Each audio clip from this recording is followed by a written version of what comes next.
Hey guys, it's your boy Valens here. Super excited to share with you guys my first deck profile and also what I think, in my opinion, is the best rogue deck out right now, and that is the Gren Maju de Isa build.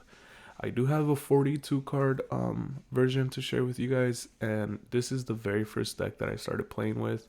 Over the months that I've been, taking it to locals, I've came to the realization that some cards that are typically played with this deck aren't as strong as they can be.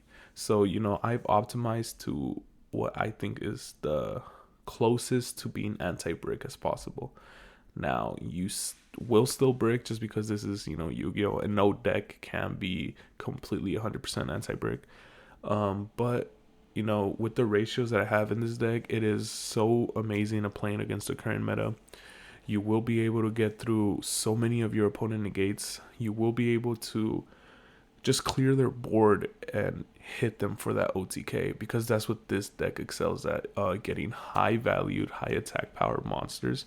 And it's not just the Gren Maju card that you can rely on for this.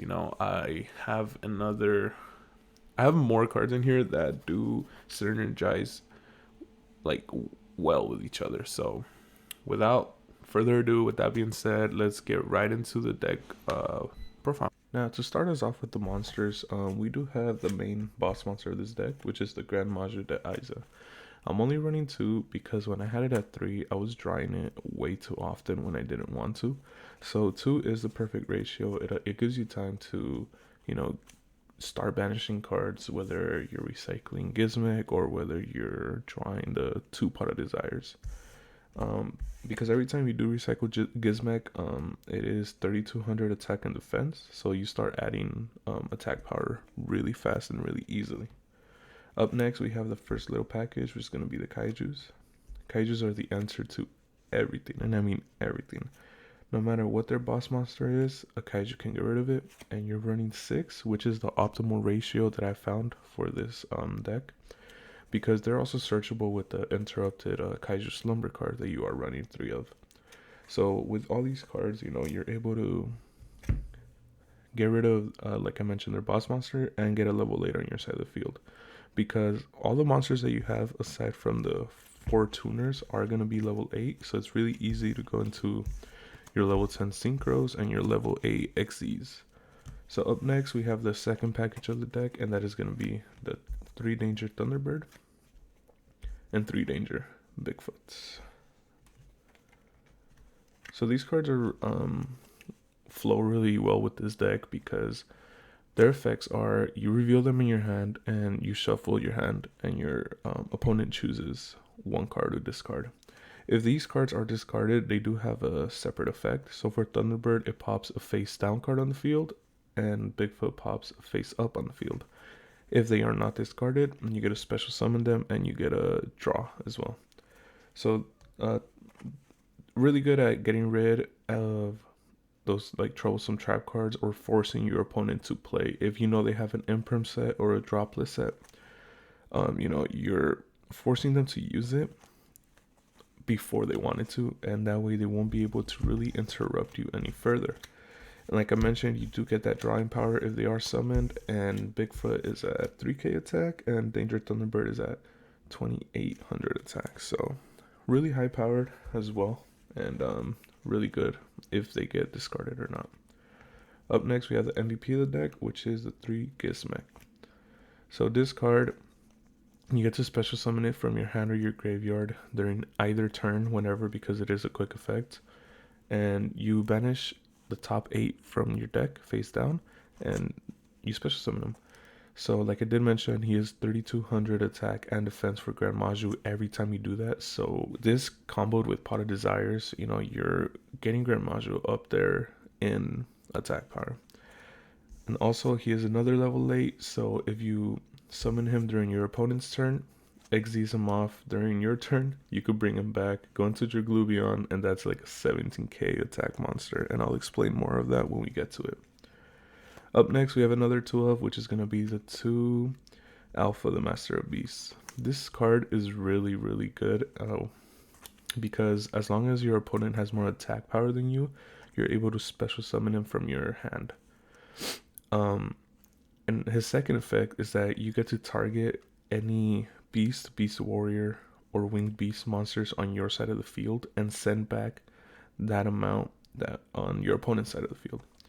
So that is non-targeting, so you're able to basically send back whoever they have, as long as you, if you only have him, it's great, you use him and then send back, let's say they have Mirror Jade or something else.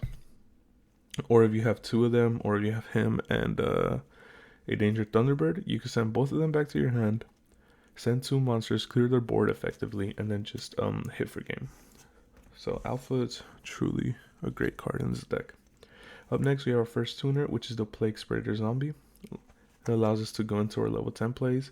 He is a Foolish Burial target. If not, if you get to normal summon him, you basically use him twice, because let's say you synchro him off with Alpha, right?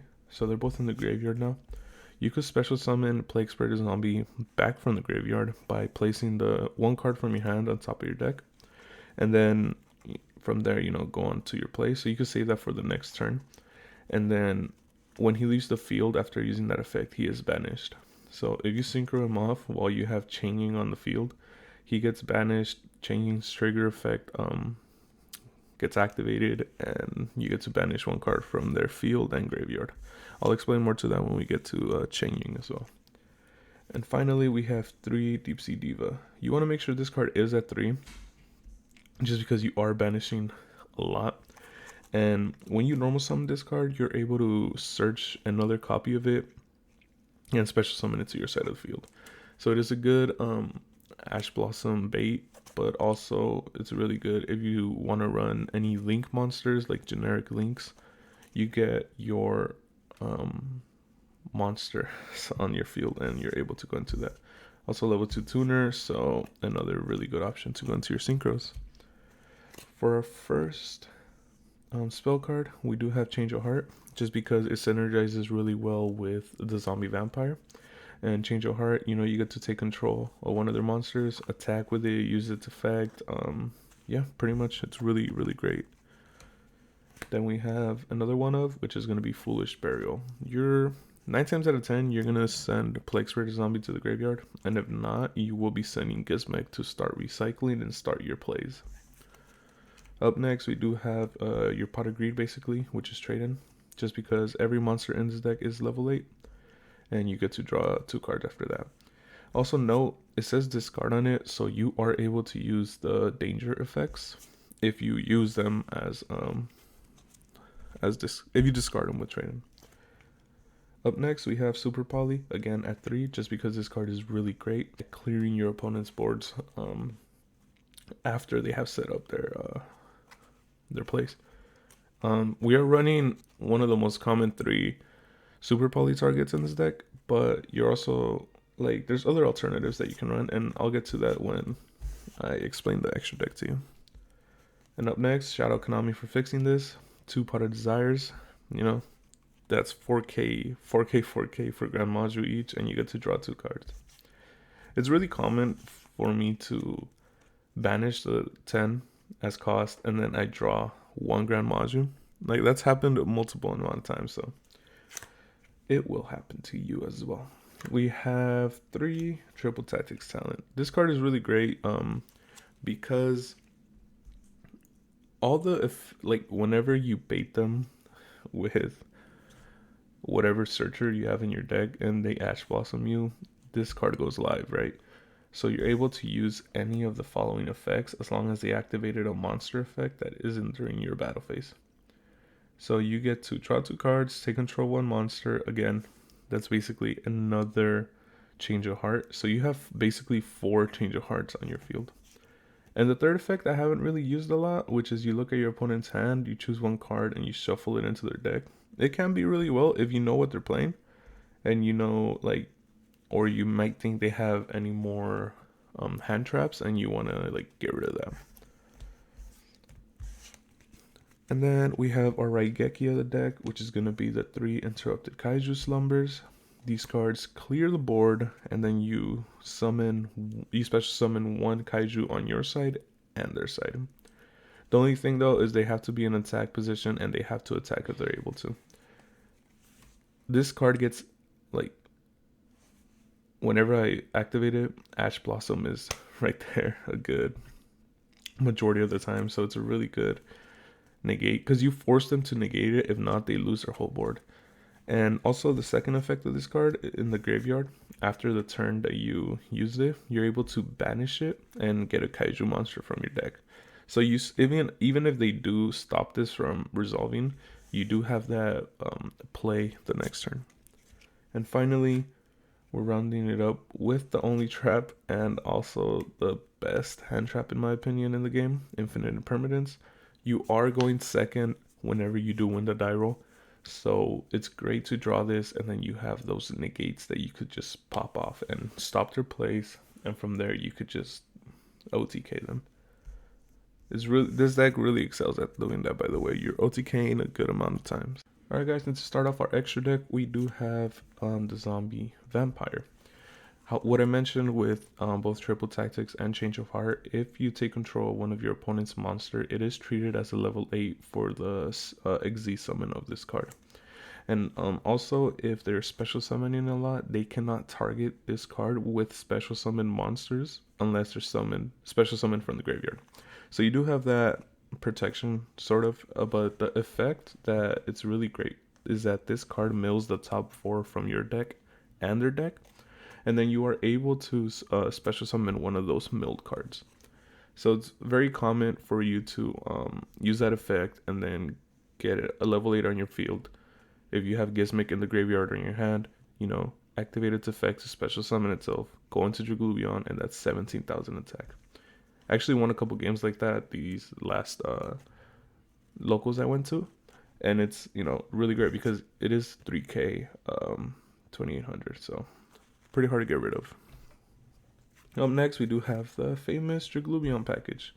So we have number 100 Numeron, the Hope Harbinger, and number 97 Draglubion. Just a warning if you don't exactly know, because this card, once you special summon with its effects, you could go into Numeron if you're going second, or Hope Harbinger if you're going first, so you do get that spell negate. You're locked into only attacking with that monster. So that's why this is sort of like a last resort for me, because if I go into Numeron with Hope Harbinger's material, I can only attack with Numeron, which seems great, it's 9k, right? And then if they effect failure this, or if they skill drain something, it's only 0, it's gonna go back to 0 attack, 0 defense, and you won't be able to attack with any of your other monsters. So this is, like I mentioned, sort of a last resort for me. Up next, we have one of the MVP of the extra deck, which is going to be Dingirsu. Whenever he gets special summoned, you do get that free non-targeting sending to the graveyard, so you could get rid of a problem that they have. And also you get protection against your cards, so you're able to detach a material whenever one of your cards would be destroyed. Up next, we do have the Sky Dragon Overlord of Heliopolis. This card is really good because it's a negate if they target one card on your field, grave, or your banish zone. So let's say if you wanna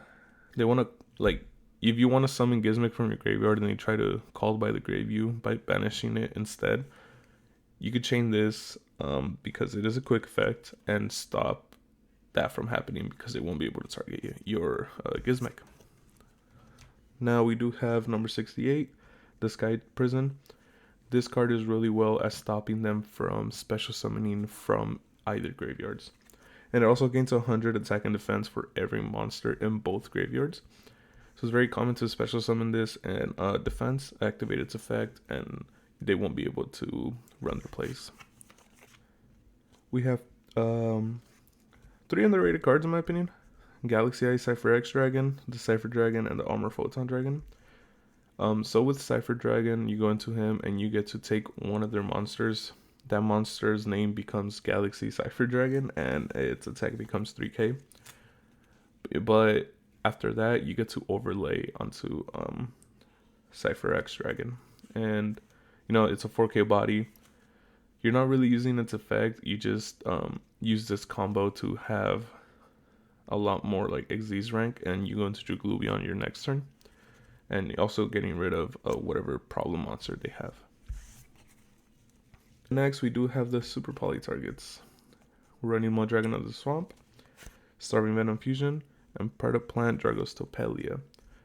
All these cards are really relevant in today's meta in the format right now.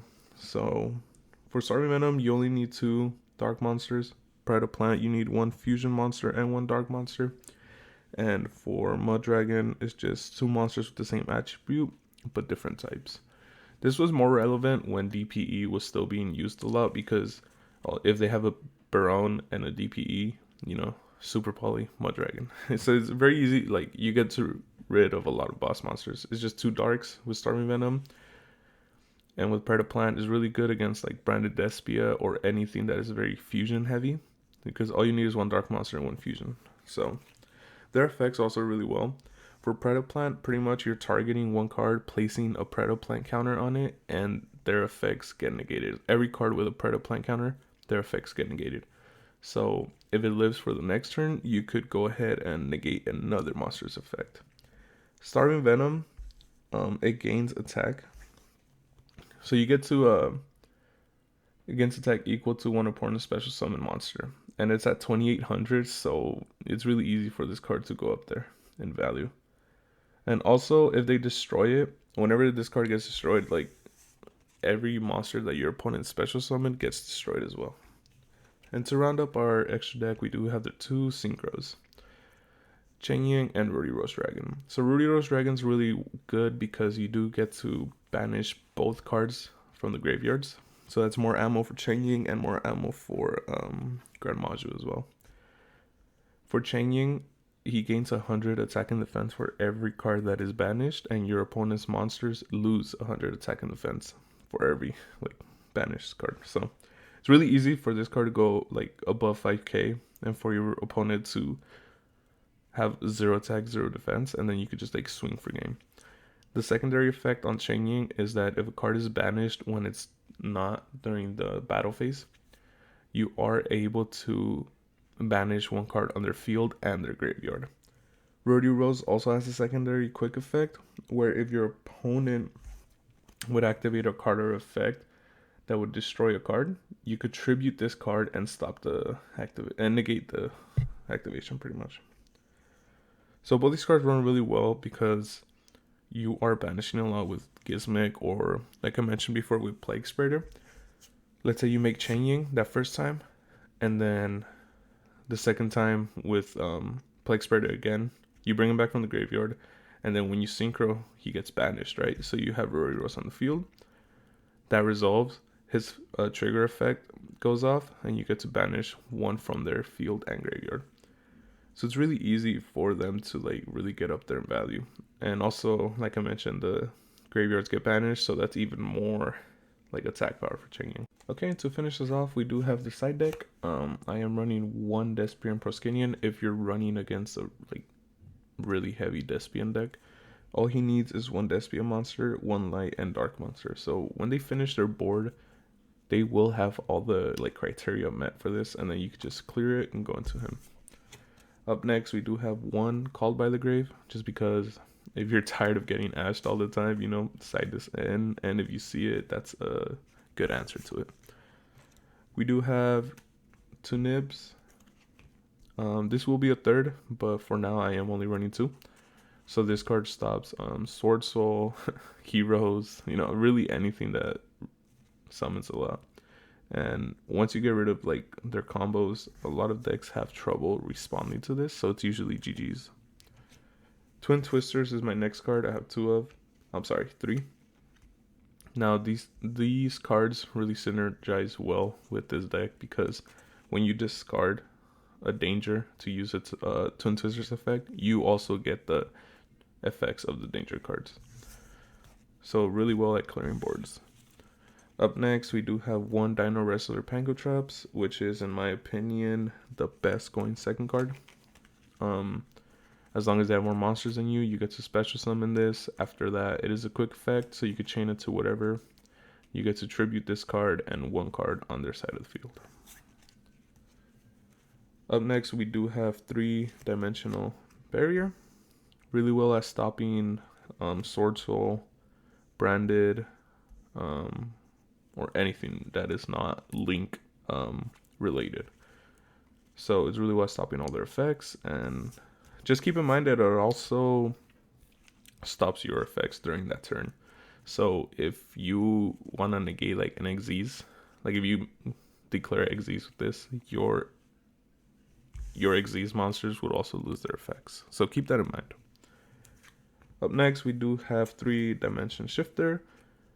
Really good hand trap at stopping a lot of people from doing their combos. Because a majority of the decks, whenever you chain this, they have to like banish any cards into the graveyard. They just pass from that, and then you go to for that OTK. And finally, one mind control. If you want another like sort of avenue for getting zombie vampire on the field, go with mind control. Just keep in mind this one is I had it in my main deck, but it's in the side now just because Change of Heart is a billion times better. Because with mind control, you cannot attack with it or tribute it. I mean, you're not really tributing, but you also losing that attack is a big deal. Alright guys, thank you so much for watching my video. If you did enjoy the content, please make sure you like and subscribe. Also, I am planning on doing like a combo guide, a combo video, and I have a lot more decks that I want to profile.